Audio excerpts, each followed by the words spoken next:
দাহিয়াতুল কালবি রাদিয়াল্লাহু তাআলা আনহু ছিলেন এই কন্যা সন্তানদেরকে দাফন দেওয়ার একজন সক্রিয় ব্যক্তি। তিনি বিভিন্ন ব্যক্তির কন্যা সন্তানদেরকে দাফন দিতেন। একদিন আল্লাহ তাআলার হুকুমে তার ঘরেই একটি কন্যা সন্তান জন্মগ্রহণ করে, কিন্তু জন্মের পরে তিনি যখন নিজের সন্তানের মুখ দেখতে পান তখন তিনি আর সহ্য করতে পারেননি। কিভাবে এই নিষ্পাপ শিশুকে তিনি দাফন দিবেন। অন্যের সন্তানকে তিনি দাফন দিয়ে এসেছেন, তাতে তার হাত বিন্দুমাত্র কাঁপেনি, কিন্তু যখন নিজের সন্তানকে তিনি দাফন দিতে গেলেন তখন তিনি আর সহ্য করতে পারলেন না। আজকে আমরা ইতিহাসের এমন একটা কালো জায়গায় এসে দাঁড়িয়েছি যার ঘটনা সম্পূর্ণরূপে শুনলে যে কোনো নরনারীর চোখ থেকে পানি ঝরতে বাধ্য। সেই জায়গায় আসলে বাস্তবে কি ঘটেছিল তারই সম্পূর্ণ ইতিহাস সম্বন্ধে আজকে আমরা জানার চেষ্টা করব। তাহলে চলুন সেই আইমে জাহালিয়া যুগে আসলে কি ঘটেছিল তার সম্পূর্ণ ইতিহাস জেনে নেওয়া যাক।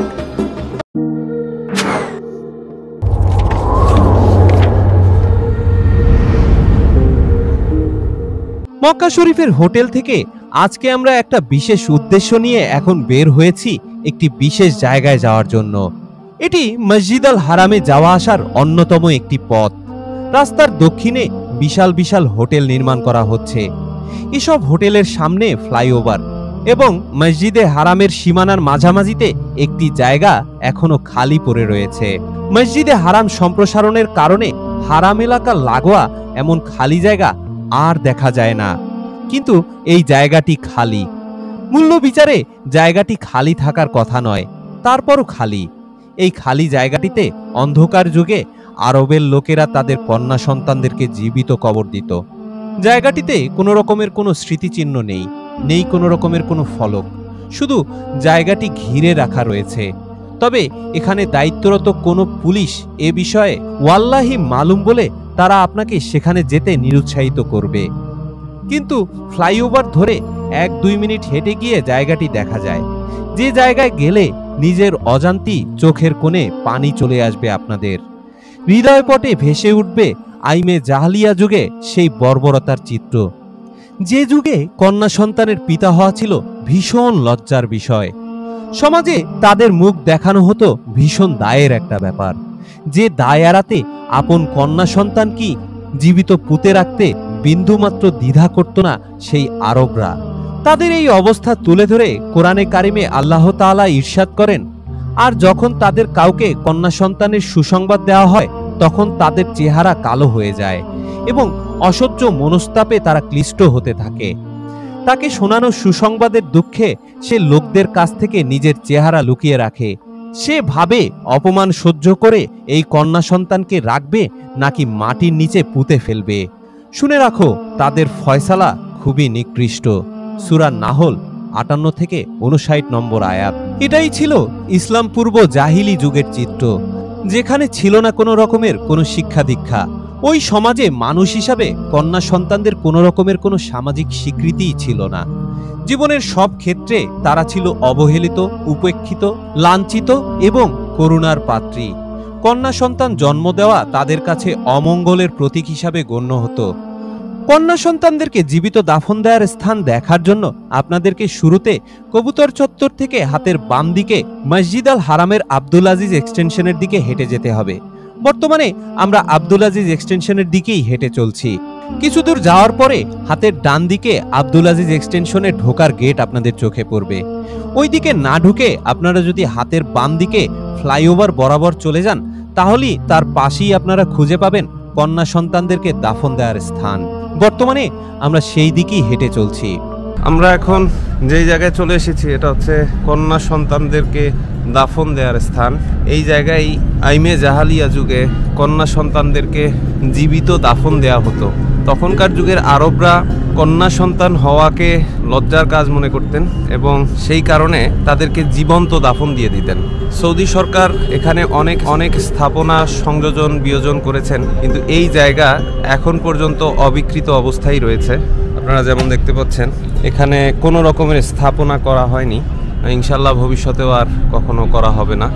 এই জায়গাতে কত অবুঝ এবং নিষ্পাপ নিরীহ শিশুর কবর রয়েছে তা আল্লাহ তাআলাই ভালো জানেন। যারা হয়তোবা হতে পারত গর্বিত মা, গর্বিত নারী, কিন্তু তাদেরকে সেই আইমে জাহালিয়া যুগে এখানে জীবন্ত কবর দেওয়া হতো।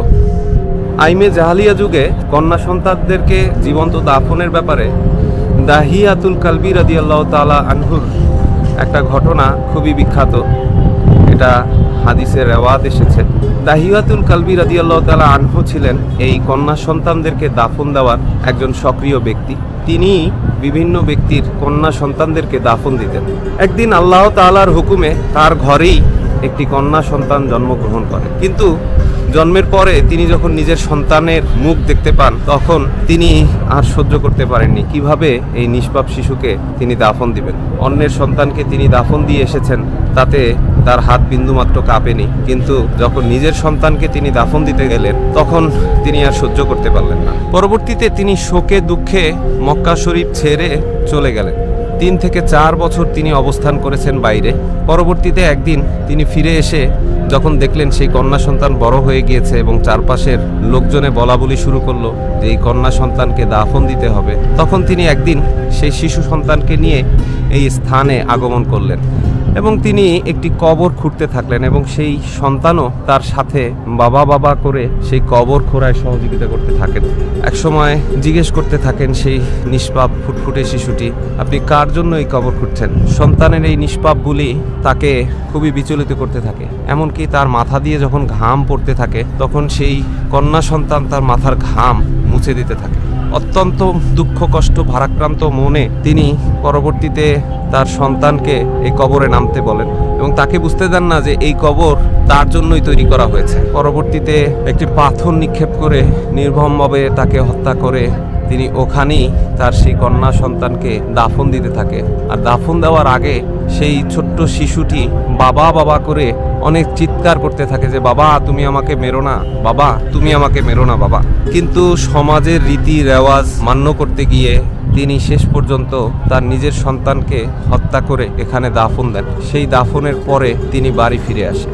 এরপর থেকে তিনি যেখানেই যান অর্ধ পাগল প্রায় একটা মানুষে পরিণত হন। তিনি তার সেই শিশু সন্তানের বাবা বাবা ডাকটি আর কখনোই ভুলতে পারেননি। যতবারই তিনি কোথাও বসেছেন তার সেই নিষ্পাপ শিশুর বাবা বাবা ডাক কোথা থেকে যেন তার কানে ভেসে আসে। এভাবে তিনি অর্ধ পাগল প্রায় হয়ে যান। ইতিমধ্যে আমাদের প্রিয় নবী হযরত মুহাম্মদ সাল্লাল্লাহু আলাইহি ওয়াসাল্লামের উপরে পবিত্র কোরআন শরীফ নাজিল হয়ে যায় এবং জাহিলি যুগের এই নির্মম প্রথা বিলুপ্ত করা হয়। পরবর্তীতে এই দাহিয়াতুল কালবি একদিন আমাদের নবী সাল্লাল্লাহু আলাইহি ওয়াসাল্লামের সান্নিধ্যে আসেন এবং তিনি যে কি ভুল করেছেন তা তিনি বুঝতে পারেন এবং তার মধ্যে ঈমান চলে আসে এবং তিনি পরবর্তীতে ইসলাম গ্রহণ করেন এবং তারপরেও তিনি তার সেই শিশু সন্তানের বাবা বাবা ডাকটি সব সময় শুনতে পান। তারপরে নবী সাল্লাল্লাহু আলাইহি ওয়াসাল্লাম তাকে বললেন, তুমি যতক্ষণ আমার পাশে থাকবে আল্লাহর কাছে ইস্তেগফার করো, এবং তিনি সেই অনুযায়ী তার পাশে প্রতিদিন এসে বসতেন এবং যতক্ষণ তিনি নবী সাল্লাল্লাহু আলাইহি ওয়াসাল্লামের পাশে বসতেন ততক্ষণ তিনি তার সেই ফুটফুটে শিশুর বাবা বাবা ডাকটি আর শুনতে পেতেন না। এভাবে এই নির্মম প্রথার বিলুপ্তি ঘটে এক সময়। কত নির্মম কত জাহেল ছিল তখনকার সময়ের মানুষ। জাহেল শব্দের অর্থ হচ্ছে মূর্খ। তারা কতটাই মূর্খ ছিল যে তাদের নিজেদের সন্তানকে শুধু সামাজিকতা রক্ষার জন্য তারা হত্যা করে ফেলতেন। আজকে আমাদের সৌভাগ্য যে আমরা আজকে 1400 বছর পরেও সেই কন্যা সন্তানদের দাফনের কুপ্রথার স্থানটি অবিকৃত অবস্থায় দেখতে পাচ্ছি, আলহামদুলিল্লাহ।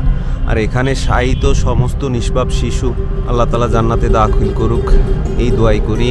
এই দোয়া করে আমি এখন কবর জিয়ারতের দোয়া করব। আসুন শুরু করি। একবার সূরা ফাতিহা, 3 বার সূরা ইখলাস, একবার সূরা আলাম নাসরা আর দুরূদ শরীফ এবং আস্তাগফিরুল্লাহ।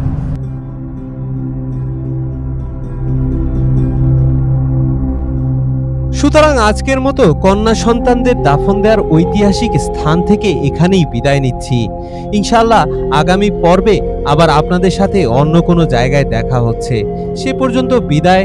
আসসালামু আলাইকুম ওয়া রাহমাতুল্লাহ।